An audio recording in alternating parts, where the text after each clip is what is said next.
قیامت کا دن بڑا ہولناک دن ہوگا۔ اس دن جب بندے قبروں سے اٹھیں گے تو قبروں سے برہنہ اٹھائے جائیں گے، قبروں سے جب اٹھائے جائیں گے تو وہ کفن ان سے اتار لیا جائے گا۔ یہ بات جب ام المومنین سیدہ عائشہ رضی اللہ تعالی عنہا نے سنی تو ان کا وجود تھر تھر کانپنے لگا اور عرض گزار ہوئی، یا رسول اللہ پھر ہمیں ایک دوسرے سے حیا نہیں آئے گی؟ فرمایا عائشہ معاملہ اس سے بھی آگے ہے۔ مطلب کیا؟ اگر کسی کو ہوش رہا تو حیا آئے گی نا، ہوش اڑے ہوئے ہوں گے، ہول قیامت طاری ہوگا، بدن کانپ رہے ہوں گے، کلیجے لرز رہے ہوں گے، دل خوف سے پانی پانی ہو رہے ہوں گے، پتے پانی ہو جائیں گے۔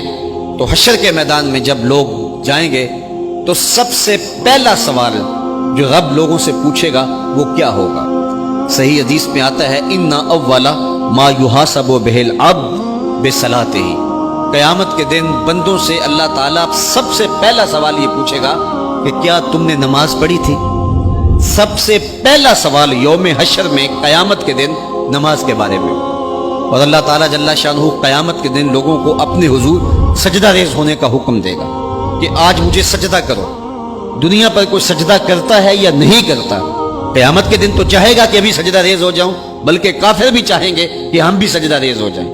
جب اللہ کی طرف سے سجدے کا حکم ہوگا تو بتوں کو سجدہ کرنے والے بھی سوچیں گے کہ آج ہم رب کو سجدہ کریں کہ اس کے حکم کی تعمیل ہو جائے، لیکن سجدہ کرنا چاہیں گے تو بے نمازیوں کی کمر اکڑ جائے گی۔ وہ سجدہ کرنا چاہیں گے بھی لیکن سجدہ نہیں کر سکیں گے، اور پھر رب کے سامنے جو ذلت اٹھانا پڑے گی، جو رسوائی اٹھانا پڑے گی، اس کو لفظوں کا پیراہن نہیں دیا جا سکتا۔ اور پھر جو بے نمازی ہوں گے اللہ کے حضور سجدہ نہیں کر پائیں گے، اللہ تعالیٰ انہیں اس صف میں کھڑا کر دے گا جس صف میں فرعون کھڑا ہوگا، نمرود کھڑا ہوگا، حامان کھڑا ہوگا، قارون کھڑا ہوگا، ابی بن خلف کھڑا ہوگا۔